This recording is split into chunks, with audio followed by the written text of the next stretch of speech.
Ibn Saud, the desert warrior who built a kingdom. Part 1. Early Life and the Legacy of the House of Saud.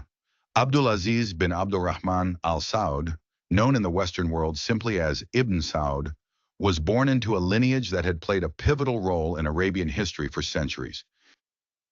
His birth on 15th of January 1875 in Riyadh occurred at a time of great upheaval for his family, the House of Saud. His father, Abdulrahman bin Faisal, was the last ruler of the Second Saudi state, the Emirate of Najd, which had been founded by his ancestors. The young Abdulaziz entered the world amid the twilight of this state, which had been embroiled in a bitter struggle for dominance over the central Arabian Peninsula. To understand Ibn Saud's rise, one must first grasp the history of his forefathers. The House of Saud traced its origins back to the 18th century, when Muhammad bin Saud, the family's patriarch, formed an alliance with Muhammad ibn Abdul Wahhab, the founder of the Wahhabi movement. This union created the first Saudi state, which dominated much of the Arabian Peninsula, only to be crushed by the Ottoman Empire in the early 19th century. The defeat at the hands of the Ottomans and their Egyptian viceroy, Muhammad Ali Pasha, led to the destruction of the Emirate of Diriyah in 1818. However, the House of Saud, resilient and determined, would attempt to rise again. By the mid-19th century, Abdulaziz's grandfather, Faisal bin Turki, had managed to re-establish Saudi rule in Najd, marking the birth of the second Saudi state based in Riyadh. His reign was marked by a constant struggle for power against internal and external foes, particularly the rival House of Rashid, which ruled from Ha'il and was backed by the Ottomans. Faisal's sons, Abdullah and Saud, fought bitterly over the succession, a conflict that severely weakened the state. When Abdulaziz was born, the House of Saud was already in decline, and within a decade, it would lose Riyadh altogether. Ibn Saud's mother, Sarah bint Ahmed al-Sudairi, belonged to the powerful Sudairi family, one of the most influential tribes in Najd. She was known for her intelligence and piety, and though little is recorded about her life, she played a role in shaping her son's early years. Ibn Saud had several full siblings, including his older brother Faisal, his sister Noura, and his younger siblings Baza, Haya, and Saad.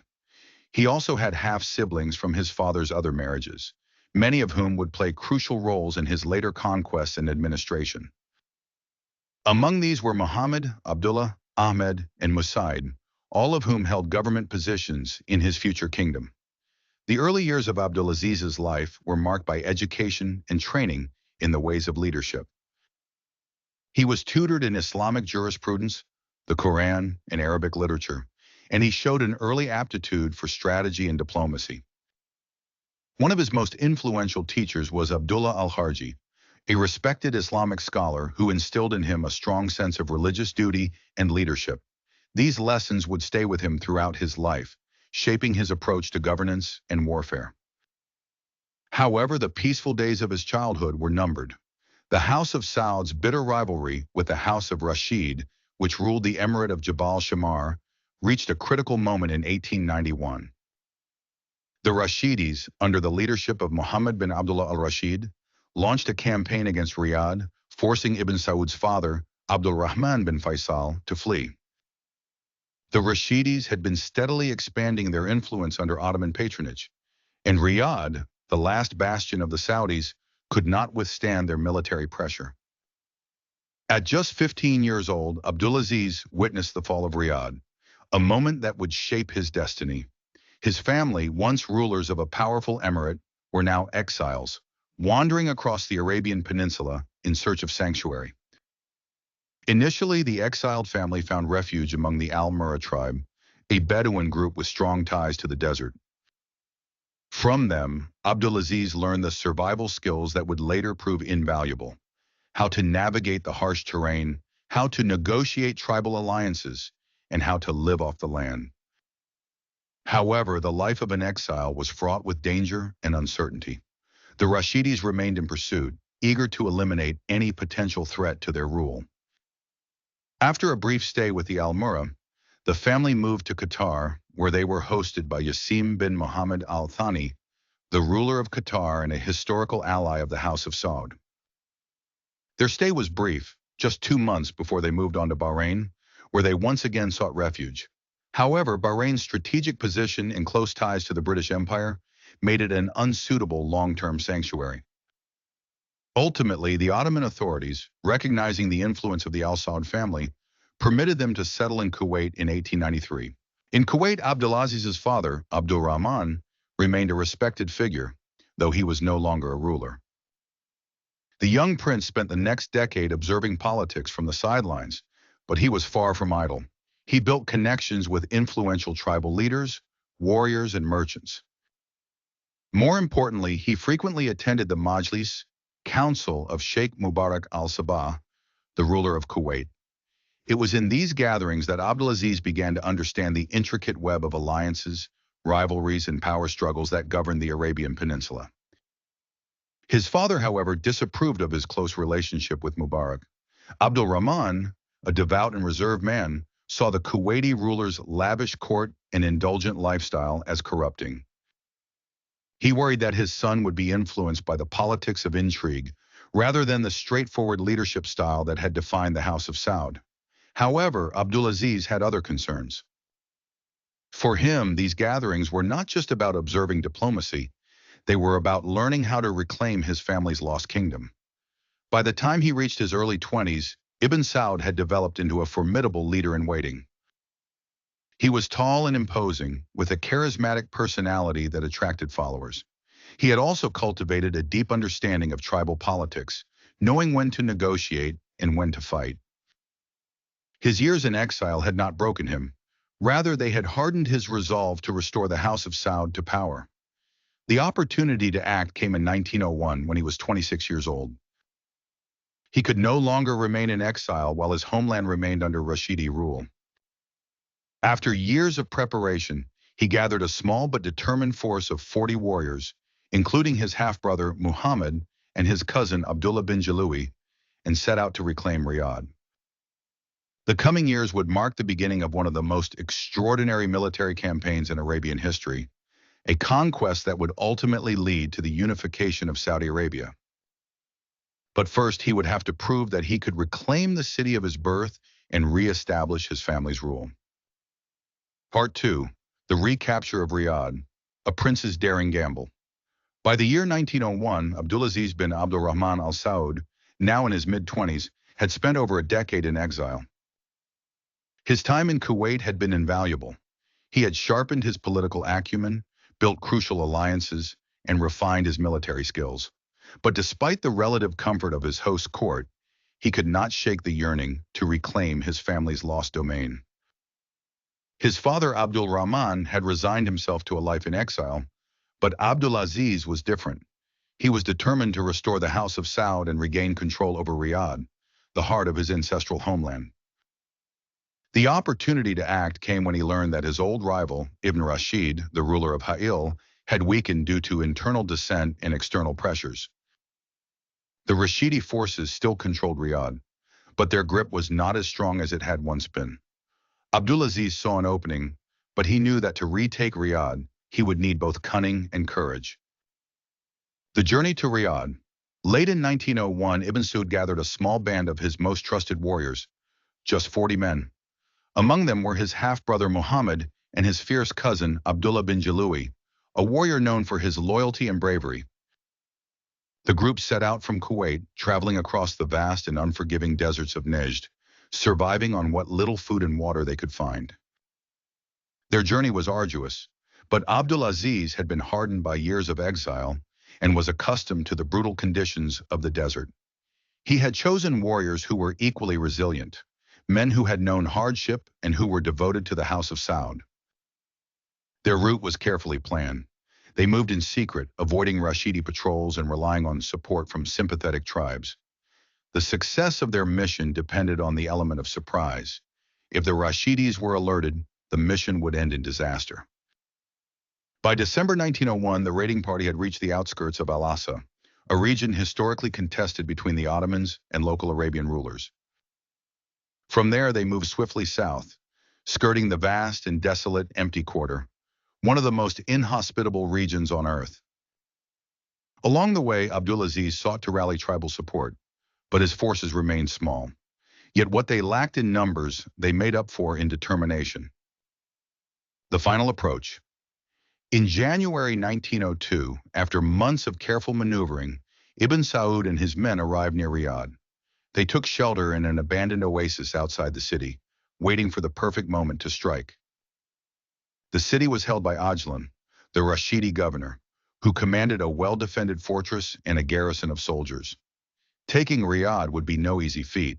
Abdulaziz spent several days gathering intelligence from local sympathizers.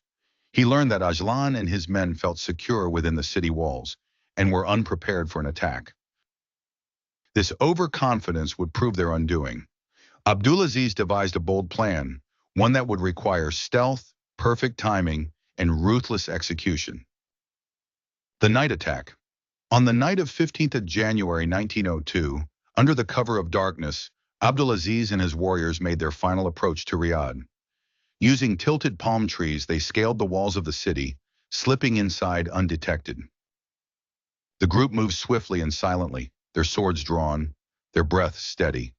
Their objective was clear: eliminate Ajlan and seize control of the city. The warriors split into small groups, each assigned a different strategic point. Abdulaziz, along with a select few, advanced toward the governor's fortress. Meanwhile, Abdullah bin Jalui, known for his ferocity in battle, was given a crucial task: to eliminate Ajlan himself. They waited in the shadows for dawn, knowing that Ajlan would emerge from his fortress at first light, as was his daily routine. As expected, the Rashidi governor stepped out, surrounded by a handful of guards. The moment he did, Abdullah bin Jalui sprang into action, lunging forward and cutting Ajlan down before he had time to react. The Rashidi guards, stunned by the sudden attack, tried to fight back, but they were quickly overwhelmed. The killing of Ajlan threw the Rashidi forces into chaos. Abdulaziz and his warriors stormed the remaining garrison, shouting the battle cry of the House of Saud.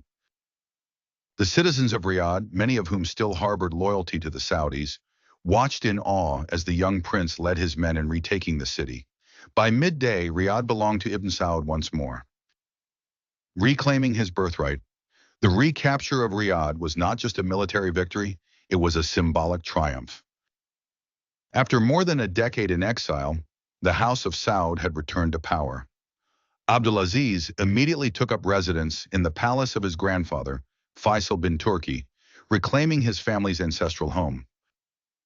The news of his daring victory spread rapidly across Arabia, and soon supporters from all over Najd began flocking to Riyadh, eager to pledge their allegiance to him. Among the first to recognize Abdulaziz's authority was the Kuwaiti ruler, Mubarak al-Sabah, who had quietly supported his bid to retake Riyadh. In response to Abdulaziz's success, Mubarak sent him 70 warriors to reinforce his forces, further solidifying his position. However, Ibn Saud knew that recapturing Riyadh was just the beginning. The Rashidis remained powerful, and their rule extended across much of Arabia. If he was to establish himself as the ruler of Najd, he would have to fight a long and brutal campaign. Riyadh was merely the first step in what would become a decades-long struggle to unify the Arabian Peninsula. Aftermath, a rising star. Following his victory, Ibn Saud did not rest. He quickly consolidated his rule over Riyadh, ensuring that the city would not fall back into Rashidi hands. He reached out to tribal leaders, offering them a choice: ally with him or be crushed. Many chose the former, recognizing in him a leader who was destined for greatness. For the people of Riyadh, Ibn Saud's return was seen as a restoration of legitimacy. He was not just a conqueror, he was the rightful ruler, a man who had reclaimed his father's throne with his own hands. His leadership, charisma, and undeniable bravery won him devotion and admiration from his followers. However, Abdulaziz knew that the battle for Arabia was far from over. He had dealt a devastating blow to the Rashidis, but they were still a formidable force. The next phase of his campaign would involve years of warfare, diplomacy, and strategic alliances. His dream was not just to rule Riyadh, but to unify all of Arabia under his banner. The stage was now set for the next chapter in his journey. The conquest of Najd and beyond. Part 3. The conquest of Najd. A prince's path to power. With Riyadh secured in 1902, Abdulaziz bin Abdurrahman Al Saud, now a rising force in Central Arabia, knew that holding onto the city was only the first step. His dream was not just to reclaim Riyadh, but to rebuild the House of Saud's dominion over Najd. To achieve this, he would need to face off against a powerful and determined enemy, the House of Rashid, the dominant rulers of Central Arabia, backed by the mighty Ottoman Empire. Ibn Saud was young, only 27 years old, but he had already demonstrated courage, military brilliance, and political cunning. He had to act quickly. The Rashidis, humiliated by the loss of Riyadh, would not let this challenge go unpunished. What followed was a series of brutal battles, shifting alliances, and strategic maneuvers that would shape the future of Arabia for decades to come. The aftermath of Riyadh's recapture. Following the assassination of Ajlan, the Rashidi governor, the fall of Riyadh had sent shockwaves through the Arabian Peninsula. Many of the local tribes who had long suffered under Rashidi rule took notice. For the first time in years, there was an alternative to Rashidi dominance, a leader from the House of Saud who had proven his military skill. Despite his victory, Ibn Saud ruled over little more than a single city. Riyadh alone could not withstand a full-scale Rashidi counterattack. He needed more warriors, stronger alliances, and a strategy to dismantle Rashidi power in Najd piece by piece. Consolidating power. Winning over the tribes, Ibn Saud knew that he could not fight the Rashidis alone. His most important task was to gain the loyalty of the Bedouin tribes, who formed the backbone of Arabia's military and political landscape. Without their support, any effort to expand his rule would be futile. In the months following his victory in Riyadh, he sent messengers to tribal leaders across Najd, calling on them to join his cause. Many tribes had long resented the Rashidis, who were seen as Ottoman puppets, imposing taxes and restricting their independence. The House of Saud, by contrast, had a legacy of ruling in partnership with the tribes, respecting their autonomy in exchange for military service. Ibn Saud personally met with tribal chiefs, offering them a simple but compelling choice: support him and share in the rewards of victory, or oppose him and suffer the consequences. He emphasized his Wahhabi roots, appealing to their religious sentiments, and presented himself as a leader destined to restore justice and order in the Arabian Peninsula. Many tribes, impressed by his leadership and charismatic presence, pledged their allegiance. With each new alliance, his forces grew, and his reputation spread beyond Riyadh. However, there were still many who remained loyal to the Rashidis. A confrontation was inevitable. The first clashes, testing Rashidi power. As Ibn Saud strengthened his position, the Rashidis prepared for war. The ruler of Hejaz, Abdulaziz bin Mutaib al-Rashid, was furious over the loss of Riyadh. He saw Ibn Saud as a rebellious upstart, a minor prince who had taken advantage of a moment of weakness. Determined to crush him before he could become a real threat, the Rashidis launched a series of attacks on Riyadh and its surrounding territories. For the next 2 years, 1903-1904, Ibn Saud engaged in a brutal war of attrition against Rashidi forces. He employed guerrilla tactics, using his knowledge of the desert to ambush enemy caravans, attack outposts, and disrupt supply lines. His warriors, mostly Bedouin horsemen and swordsmen, were outnumbered, but their mobility and knowledge of the terrain gave them a crucial advantage. One of the most decisive early battles took place at Dilam, south of Riyadh, in 1903. The Rashidis, believing they could crush Ibn Saud's small force, launched an attack. However, Ibn Saud had anticipated their moves.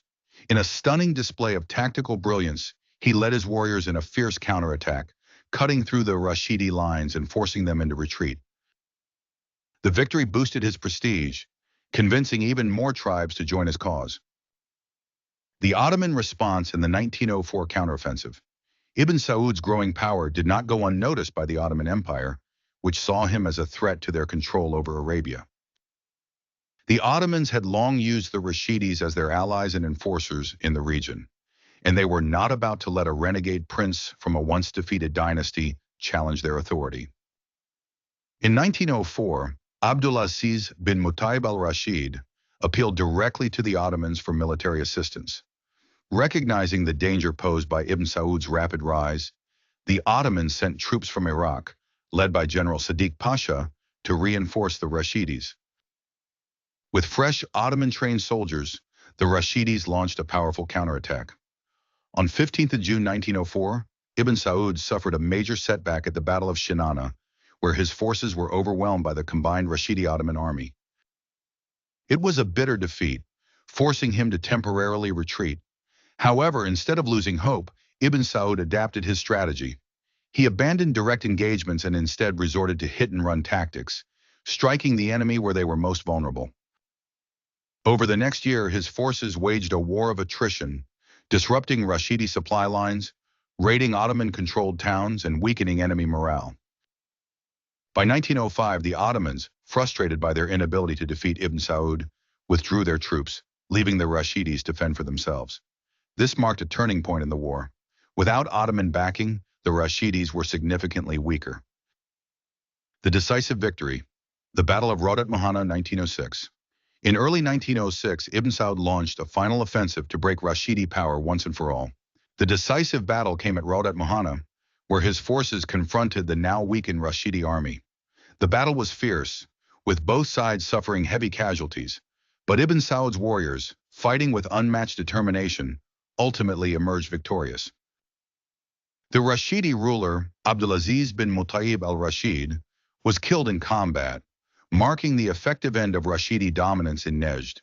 With the defeat of the Rashidis, Ibn Saud secured his control over Central Arabia. The tribes that had once been loyal to the Rashidis now turned to him, swearing allegiance. His rule over Najd was now unchallenged, and he had proven himself to be a leader of destiny. Aftermath. The road to a kingdom. The conquest of Najd in 1906 was a milestone in Ibn Saud's journey to power, but it was not the end of his mission. His next challenge lay in expanding beyond Najd, particularly into the rich and strategic region of Al-Hassa, which was still under Ottoman control.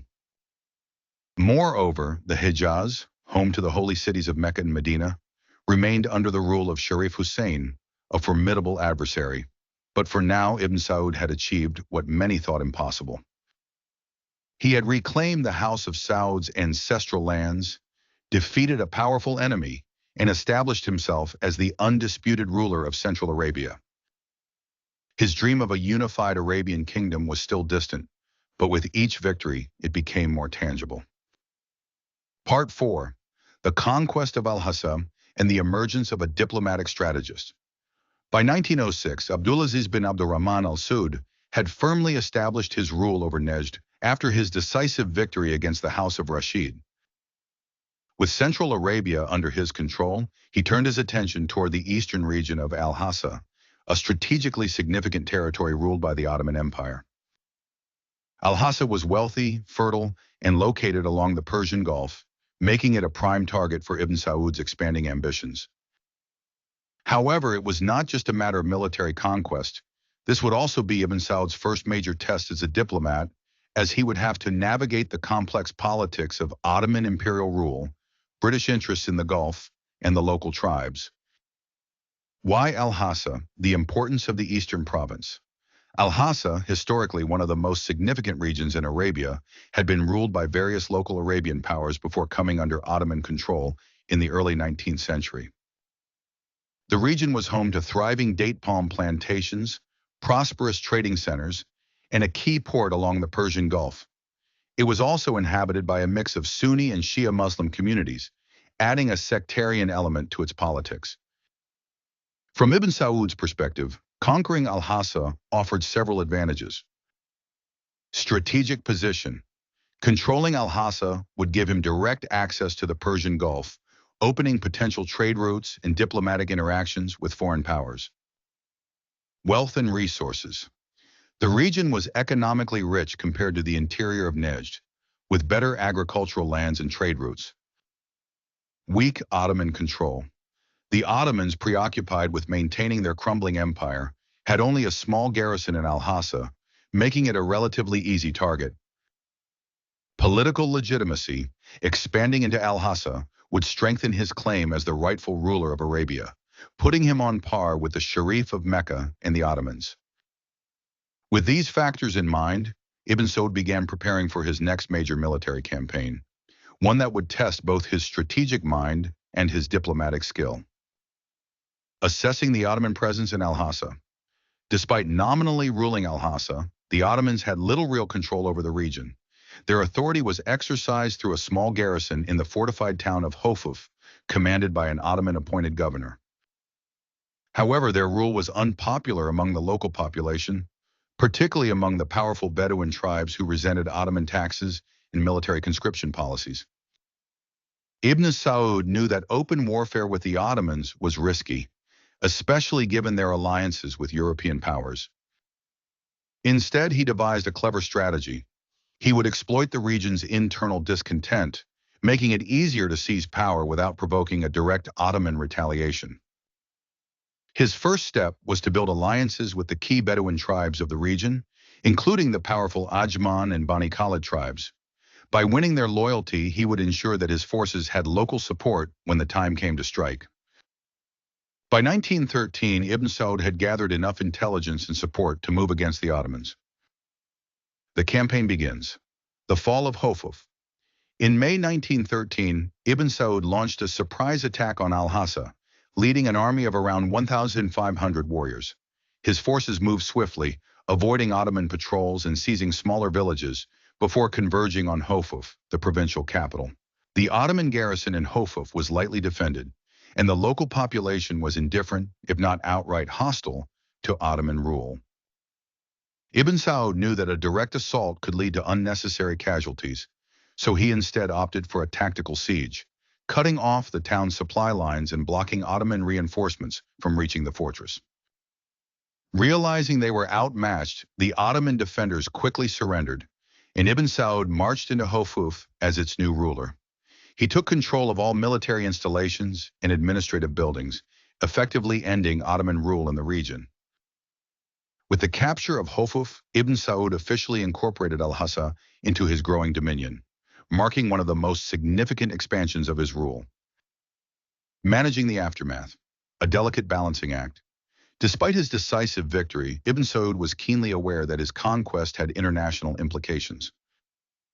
The Ottomans still considered Al-Hassa part of their empire, and the British, who controlled the Persian Gulf, were watching closely. Ibn Saud needed to consolidate his rule while avoiding unnecessary conflict with global powers. Winning over the local population. Unlike Najd, Al-Hassa was home to a diverse population, including Shia Muslims, who had historically faced discrimination under Wahhabi rule. Ibn Saud, recognizing the need to govern effectively, adopted a pragmatic approach. Instead of forcing religious conformity, he allowed a degree of religious tolerance, ensuring that his rule would not provoke local uprisings. He also introduced administrative reforms, modeled after traditional Arabian tribal leadership, rather than the strict military rule imposed by the Ottomans. By doing so, he won the loyalty of many key leaders in the region. First, diplomatic engagements. The British factor. As Ibn Saud's power grew, he began to attract the attention of the British, who controlled territories along the Persian Gulf and had a vested interest in Arabian affairs. The British saw Ibn Saud as a potential ally who could counter Ottoman influence in the region. In late 1913, British officials, particularly Captain William Shakespeare, a British military officer stationed in Kuwait, initiated contact with Ibn Saud. Shakespeare was impressed by Ibn Saud's leadership and ambition, and saw him as a stabilizing force in Arabia. The British, however, were also supporting Sharif Hussein of Mecca, a rival Arabian leader. This meant that Ibn Saud had to tread carefully, ensuring that he could secure British backing without being seen as a puppet of British interests. Despite the complexities, Ibn Saud saw the value in building a pragmatic relationship with the British. He was particularly interested in securing modern weapons and financial support, which could strengthen his military campaigns. Over the next few years, his relationship with the British would grow, culminating in the Treaty of Dhahran, 1915, which recognized Ibn Saud's rule over Najd and Al-Hassa while establishing a British-Saudi alliance. a turning point in Ibn Saud's rise. The conquest of Al-Hassa marked a critical turning point in Ibn Saud's journey. It was his first major victory over a foreign empire, demonstrating his ability to wage war against superior forces while also employing diplomatic finesse to manage international relations. With Najd and Al-Hassa under his rule, he had consolidated his power in central and eastern Arabia. However, his greatest challenge still lay ahead, confronting Sharif Hussein of Mecca, who ruled over the holy cities and was supported by the British. The next phase of his journey would bring him into the tumultuous era of World War I, where he would have to navigate shifting alliances, geopolitical intrigues, and a new battle for supremacy in the Arabian Peninsula. Looking ahead to Part 5, the World War I. Years in the growing Saudi-British alliance. Ibn Saud's conquest of Al-Hassa secured his status as a dominant force in Arabia, but it also placed him in the middle of a global conflict, World War I. Part 5, Ibn Saud and World War I. The Prince, the British, and the Battle for Arabia. By 1914, Abdulaziz bin Abdurrahman al Saud had successfully consolidated his rule over Najd and Al-Hassa, bringing large parts of central and eastern Arabia under his control. However, his ambitions were far from complete. His next challenge was to navigate the shifting geopolitical landscape of World War I, where the great powers, Britain and the Ottoman Empire, sought allies in Arabia. At the same time, he faced a powerful regional rival, Sharif Hussein of Mecca, the Hashemite ruler of the Hejaz, who claimed to be the rightful leader of the Arabian Peninsula. The coming years would test Ibn Saud's political and military acumen as he balanced diplomacy, war, and alliances in a world rapidly changing due to global conflict. The outbreak of World War I and Arabian politics. In July 1914, World War I broke out, dividing the world into two alliances: the Allied powers, Britain, France, and Russia; the Central powers, Germany, Austria, Hungary, and the Ottoman Empire. The Ottoman Empire, which controlled much of the Middle East, sided with Germany and Austria-Hungary. This meant that Britain and its allies were looking for local leaders in the region who could help them undermine Ottoman rule in Arabia.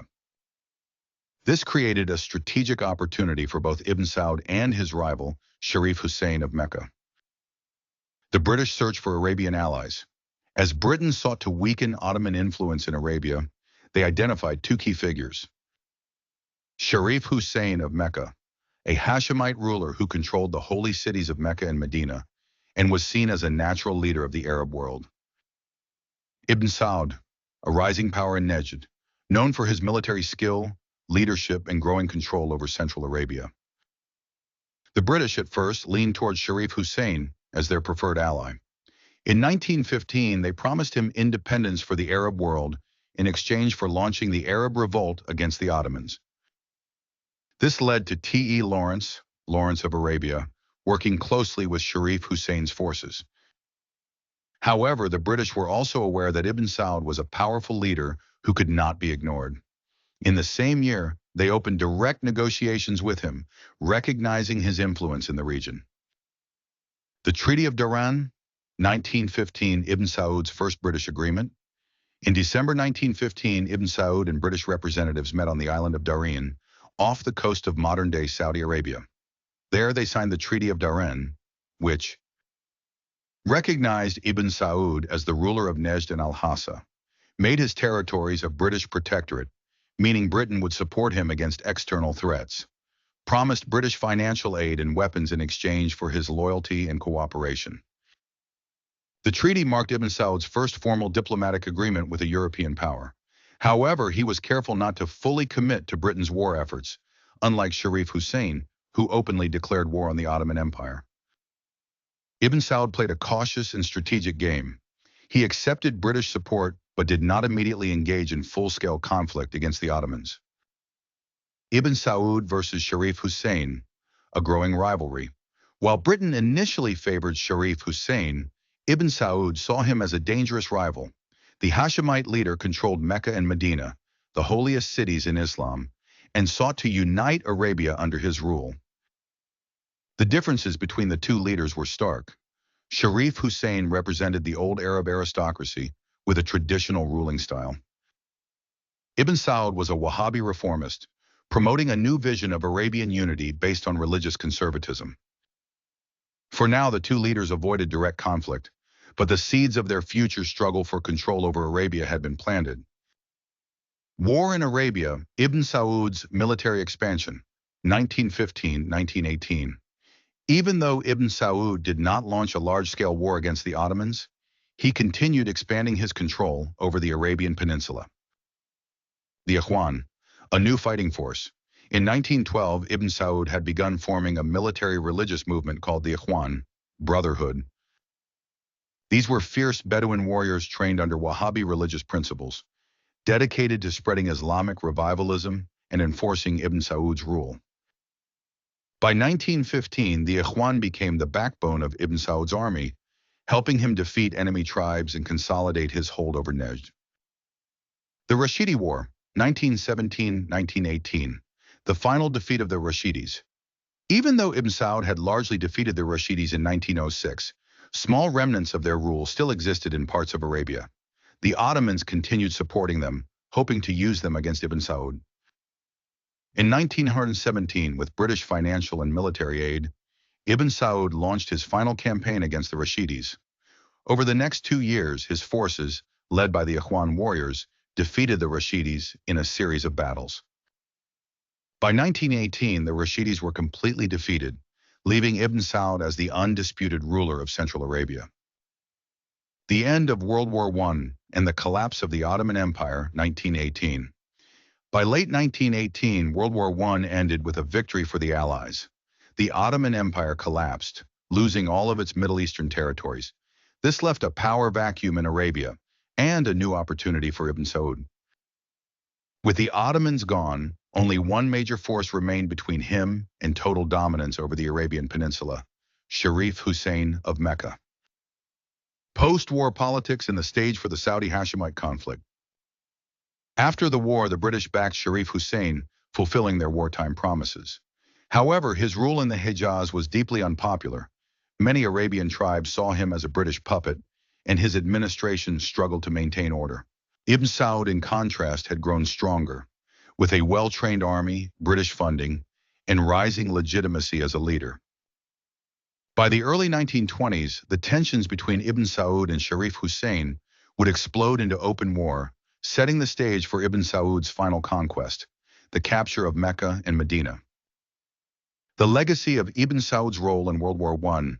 While Sharif Hussein was the more visible Arab leader during World War I, Ibn Saud played a longer, more strategic game.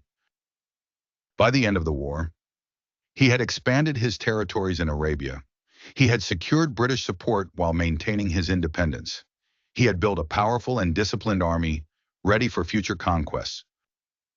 He had defeated his remaining Rashidi rivals, making him the dominant force in Central Arabia.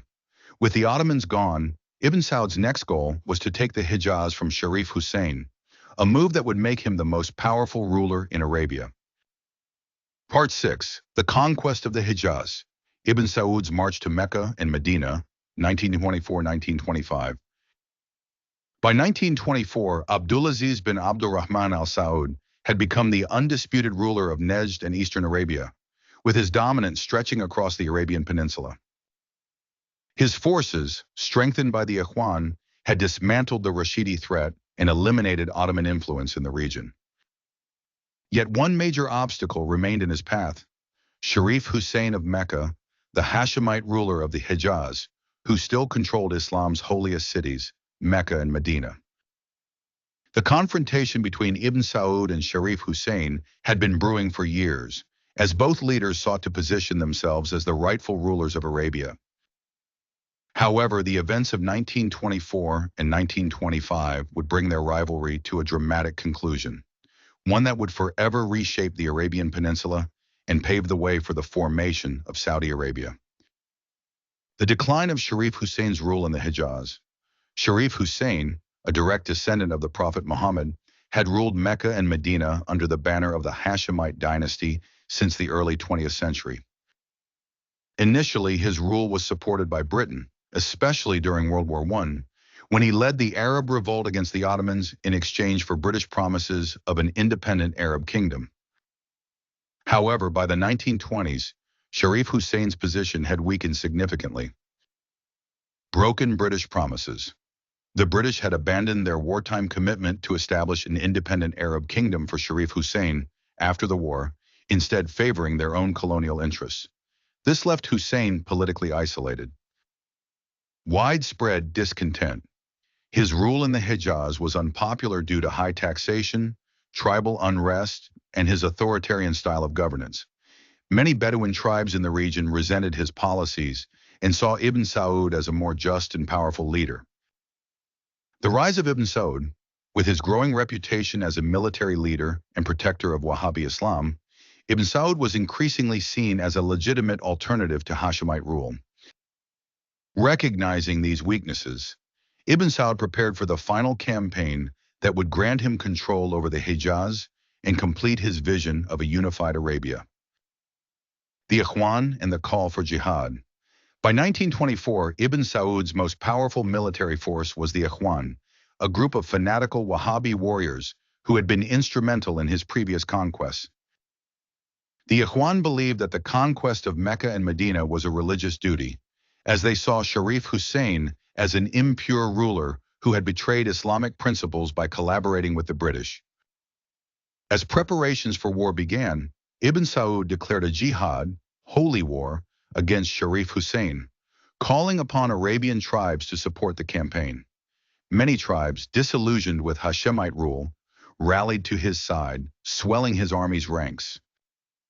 With a fierce and determined force, Ibn Saud marched toward the Hejaz, ready to challenge Hussein's rule. The invasion of the Hejaz, 1924-1925. The fall of Taif, September 1924. Ibn Saud's first target was the city of Taif, a key stronghold near Mecca.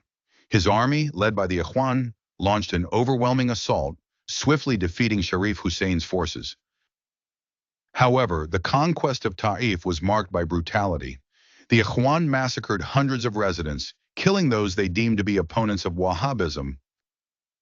This massacre sent shockwaves across the Islamic world, as many feared what Ibn Saud's forces would do when they reached Mecca.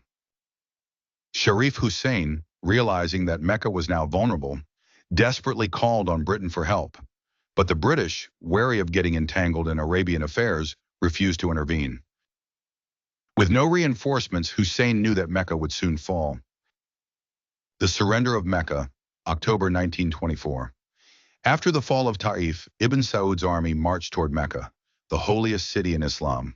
However, rather than staging a bloody battle, Sharif Hussein chose to flee, fearing the Ikhwan's brutality. On 13th of October 1924, Ibn Saud's forces entered Mecca without resistance. Unlike in Taif, he ordered his men to avoid bloodshed, understanding the religious sensitivity of the city. Instead, he declared himself the ruler of Mecca and assured its residents that their religious freedoms would be respected. With Mecca under his control, only one major city remained, Medina. The Siege of Medina, December 1925. While Ibn Saud had captured Mecca, Sharif Hussein's forces still held Medina, Islam's second holiest city. The Hashemite governor of Medina, Ali bin Hussein, attempted to resist, but by December 1925, the city was surrounded by Ibn Saud's army. Realizing that no reinforcements were coming, Ali bin Hussein surrendered the city peacefully. On 5th of December 1925, Ibn Saud officially took control of Medina, marking the final end of Hashemite rule in the Hejaz. With the capture of Medina, Ibn Saud now controlled the two holiest cities in Islam, a historic achievement that would shape the future of Saudi Arabia.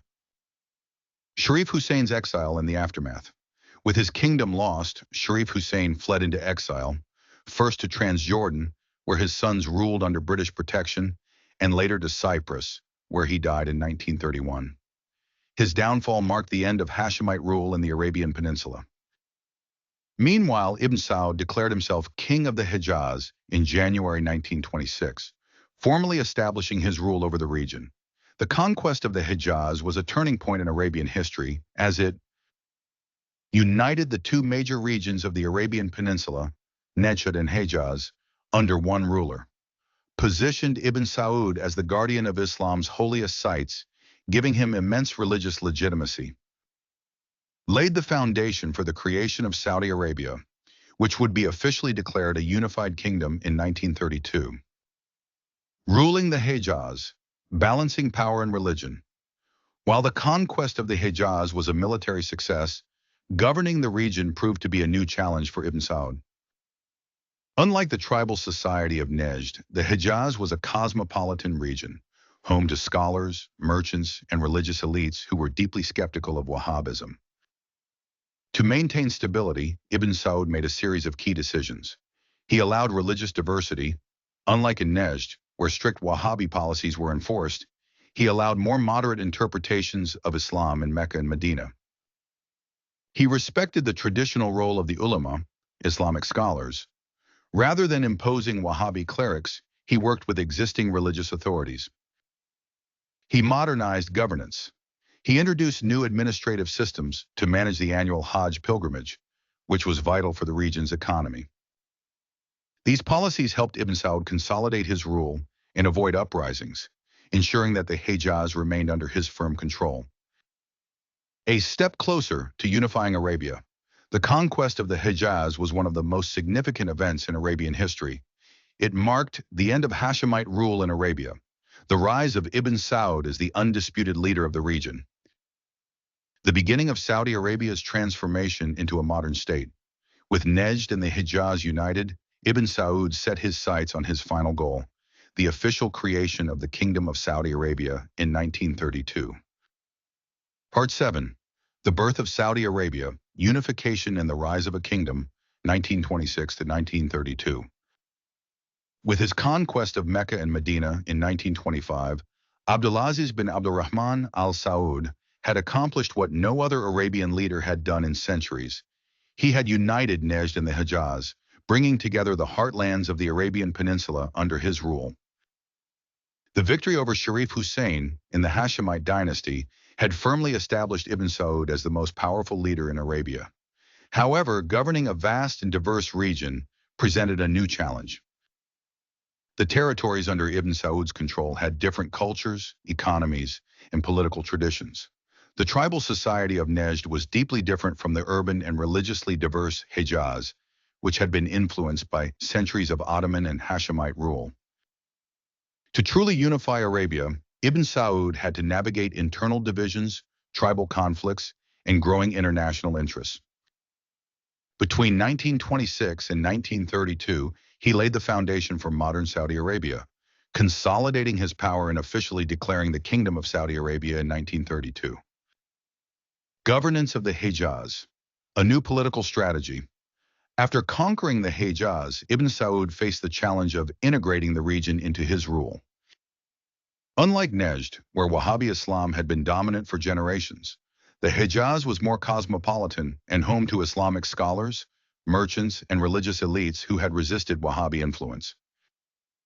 To avoid resistance, Ibn Saud took a different approach in governing the Hejaz. Respecting religious institutions, rather than imposing Wahhabi clerics, he allowed traditional Islamic scholars in Mecca and Medina to maintain influence over religious affairs. Managing the Hajj pilgrimage, recognizing the economic and spiritual significance of the Hajj, he implemented new systems to ensure the safety and organization of the annual pilgrimage, which brought thousands of Muslims from across the world to Mecca. Creating a more centralized administration, he established a council of advisors in Mecca, helping to bridge the gap between the Hejazi elite and his tribal power base in Najd. This pragmatic approach helped Ibn Saud avoid rebellion in the Hejaz, ensuring the stability of his rule. The Ikhwan Rebellion, 1927-1930, the internal challenge. While Ibn Saud had successfully unified Najd and the Hejaz, he faced a major crisis from within, his own Ikhwan warriors. The Ikhwan, who had played a crucial role in his military conquests, had grown restless. They believed that Ibn Saud had become too lenient, especially in his policies toward the Hejaz and his diplomatic engagements with Britain. Many Ikhwan leaders saw the use of modern technology, foreign alliances, and international relations as a betrayal of Wahhabi values. By 1927, several Ikhwan factions rebelled against Ibn Saud, demanding a return to strict Wahhabi rule and further military expansion into British-controlled territories in Iraq and Kuwait. The Battle of Sybilla, 1929, crushing the Ikhwan revolt.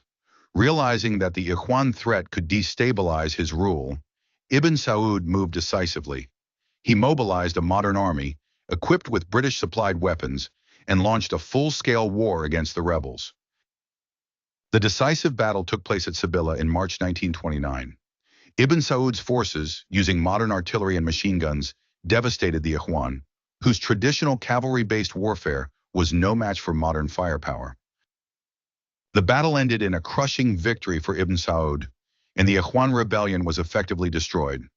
This victory solidified his control over Arabia, marking the transition from a tribal military leader to a modern ruler. The Treaty of Jeddah, 1927, international recognition. While dealing with internal challenges, Ibn Saud also sought international legitimacy. His growing power had attracted the attention of the British, who still controlled much of the Middle East and were wary of his rising influence. In May 1927, Ibn Saud and Britain signed the Treaty of Jeddah, which recognized Ibn Saud as the independent ruler of Najd and the Hejaz. Officially ended British control over his territory, allowing him to govern without foreign interference. Established formal diplomatic relations between Britain and Ibn Saud's kingdom. The treaty marked a key milestone. For the first time, Ibn Saud's rule was acknowledged by a major global power, further strengthening his authority. Unifying Arabia. The birth of Saudi Arabia, 1932. By 1930, Ibn Saud had defeated all internal opposition, secured international recognition, and firmly consolidated his rule.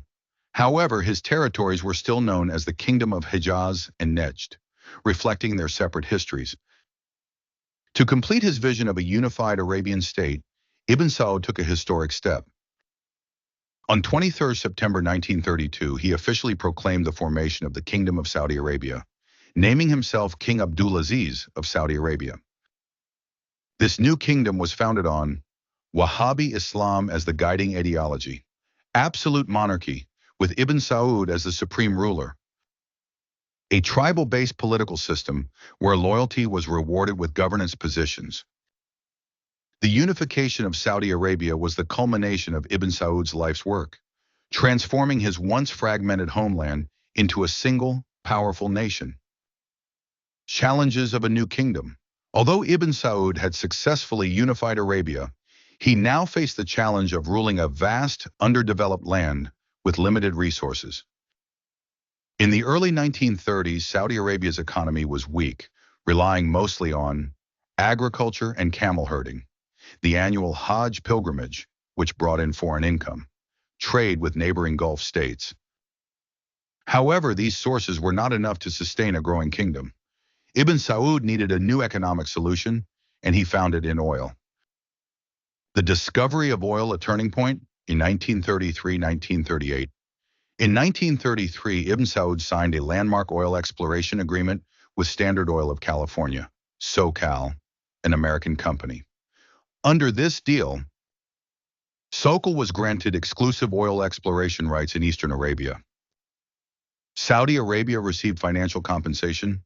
Any discovered oil resources would be jointly managed. For several years, explorations yielded little success, but in 1938, massive oil reserves were discovered in Dammam, transforming Saudi Arabia overnight. This discovery would soon revolutionize the kingdom, providing a new source of wealth for economic development.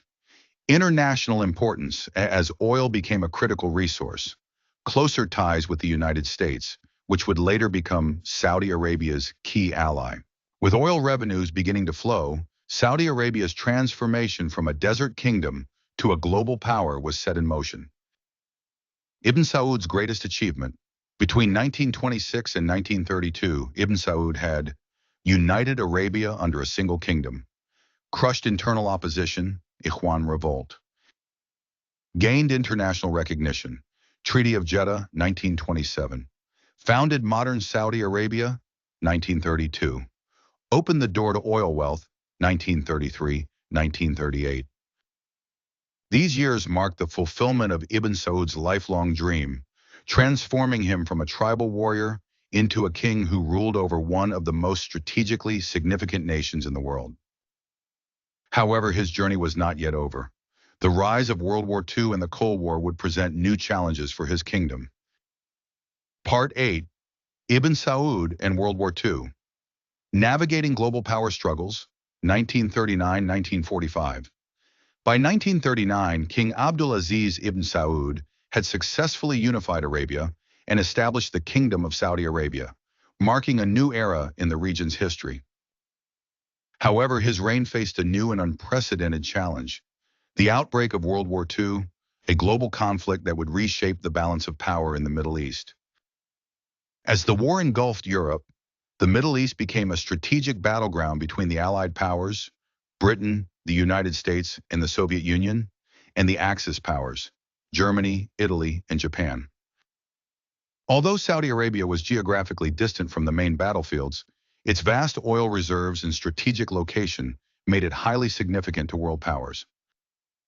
During this turbulent period, Ibn Saud skillfully navigated the war, maintaining Saudi Arabia's neutrality while securing economic and political benefits from the competing global powers.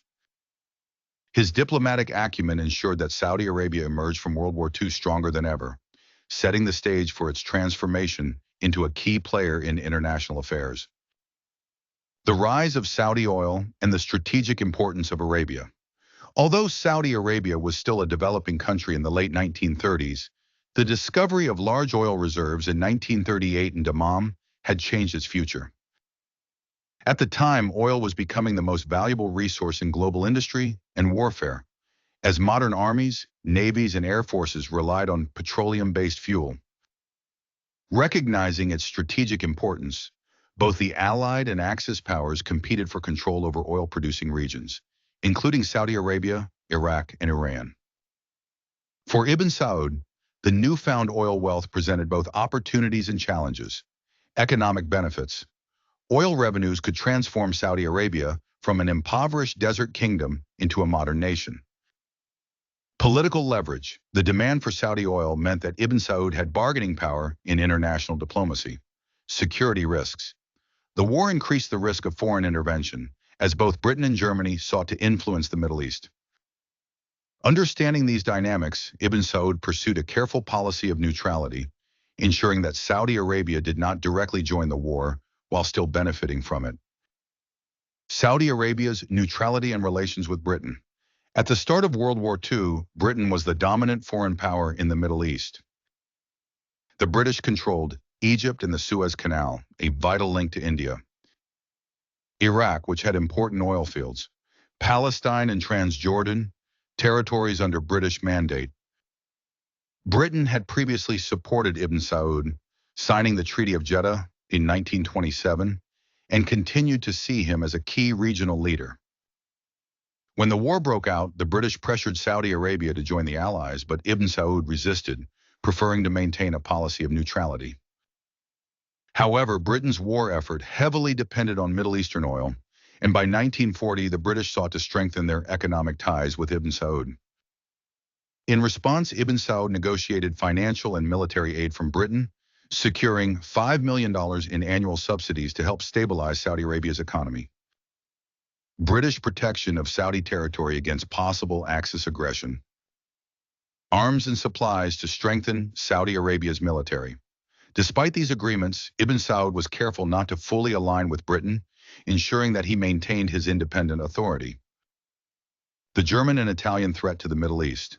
As the war escalated, Germany and Italy launched a major campaign in North Africa and the Middle East. The Axis aimed to seize control of British territories, including Egypt and Iraq, disrupt British oil supplies, which were crucial for their war effort, gain influence over Arabian leaders, including Ibn Saud. In 1941, a pro-Axis coup took place in Iraq, led by Rashid Ali al-Gailani, who sought to expel British influence. Nazi Germany supported the coup, hoping to gain access to Middle Eastern oil. This event raised concerns for Ibn Saud, as it threatened the balance of power in the region. While Ibn Saud did not publicly condemn Germany, he secretly supported Britain's efforts to restore control in Iraq, fearing that a German presence in the Middle East could destabilize his rule.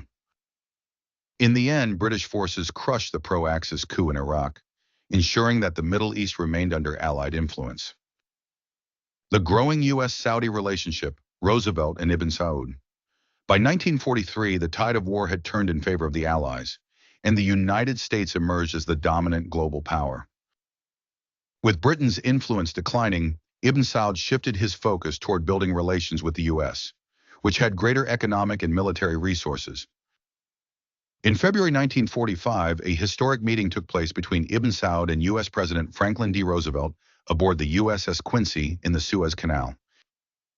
This was the first direct engagement between a U.S. president and a Saudi king, and it laid the groundwork for the modern U.S.-Saudi alliance.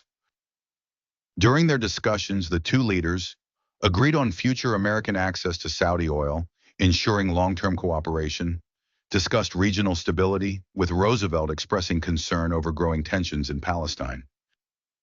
Established personal diplomatic ties which would shape Saudi-U.S. relations for decades.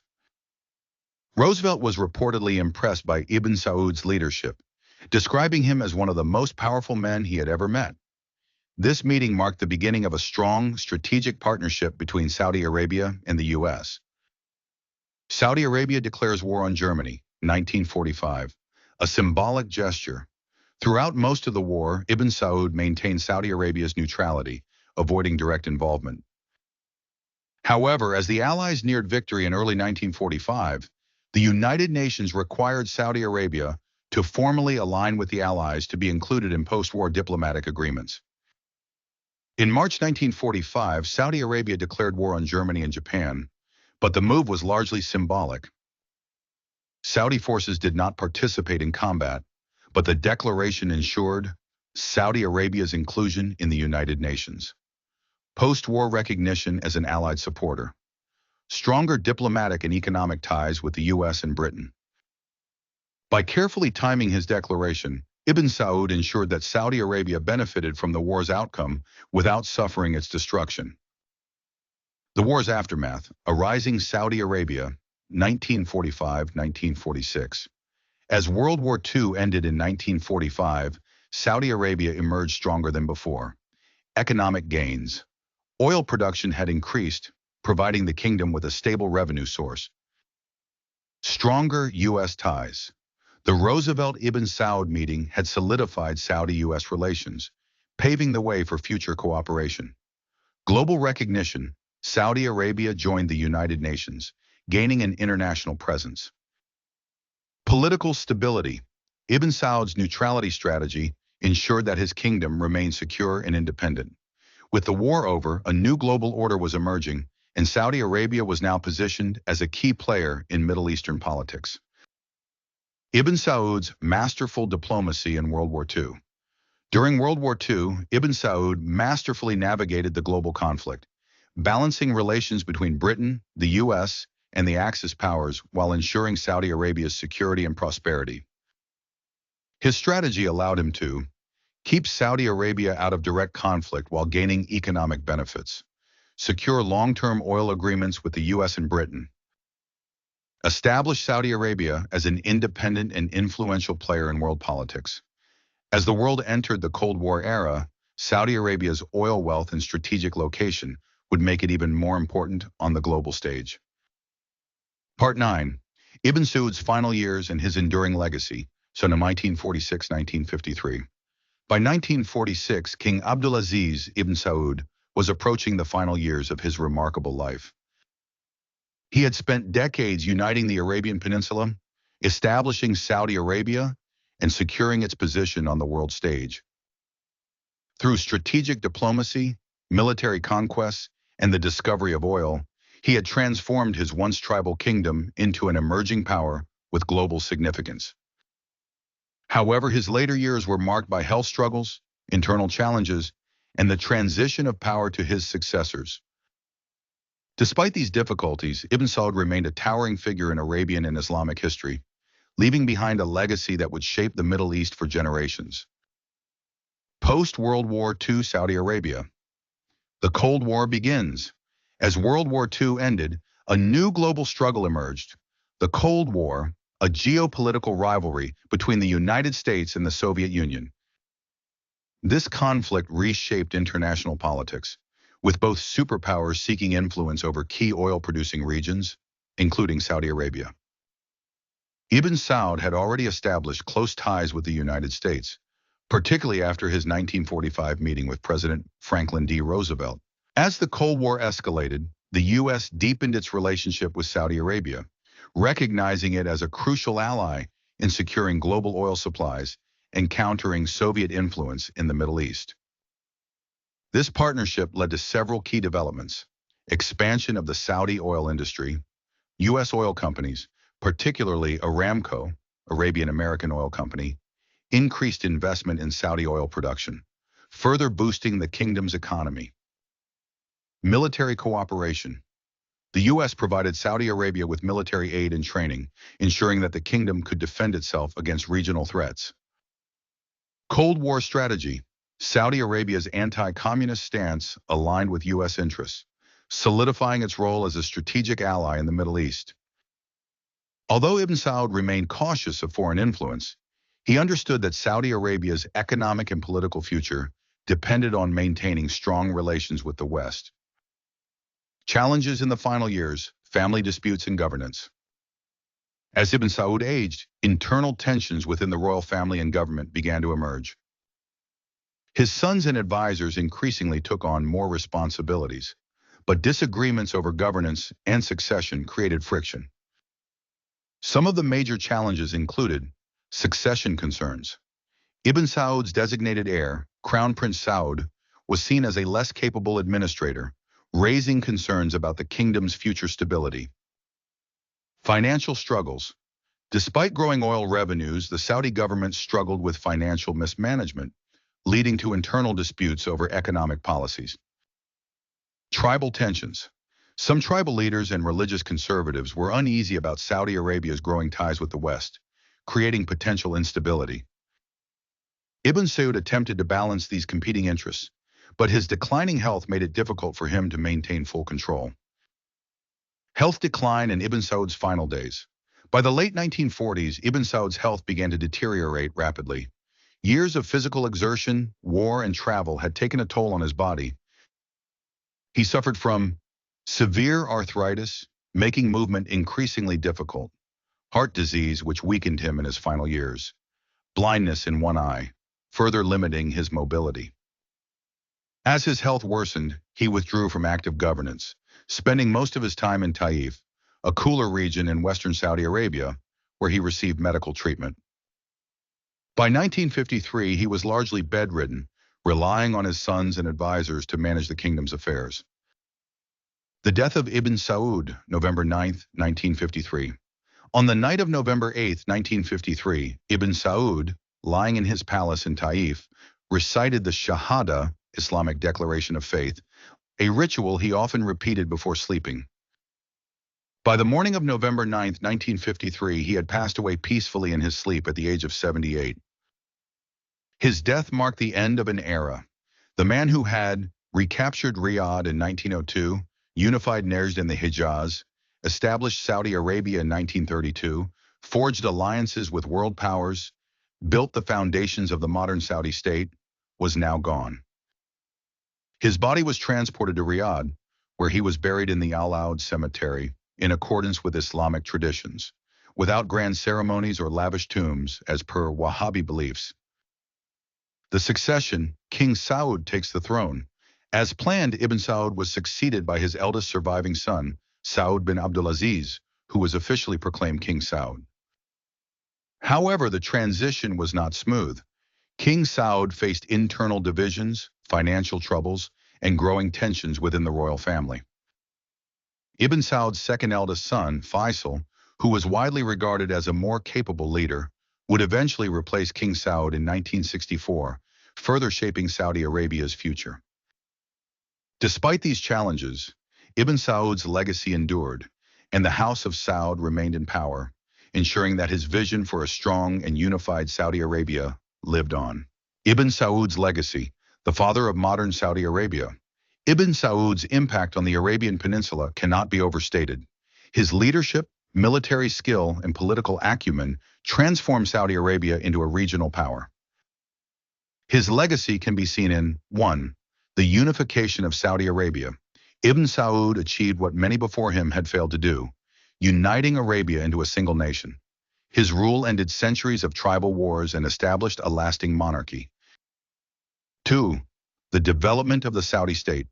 He created a modern administration, developing a structured government with ministries and advisors, a military and police force to maintain stability, infrastructure to support trade and pilgrimage. 3. The rise of Saudi oil and economic growth.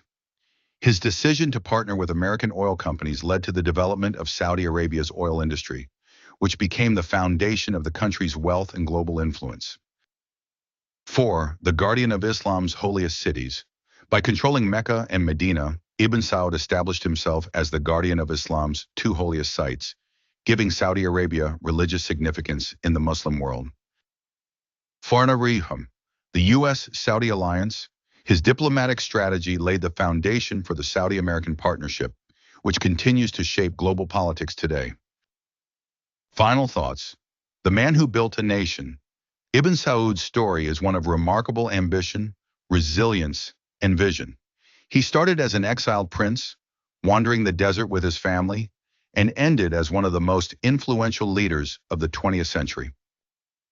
His achievements did not come easily. He fought battles, faced betrayals, and overcame countless challenges. Yet through sheer determination and strategic brilliance, he created a kingdom that still stands today. While modern Saudi Arabia has continued to evolve under his successors, the foundations of the country remain deeply tied to his legacy. King Abdulaziz Ibn Saud, the warrior, the strategist, the statesman, and the founder of a nation. His name will forever be remembered in the history of Arabia and the Islamic world.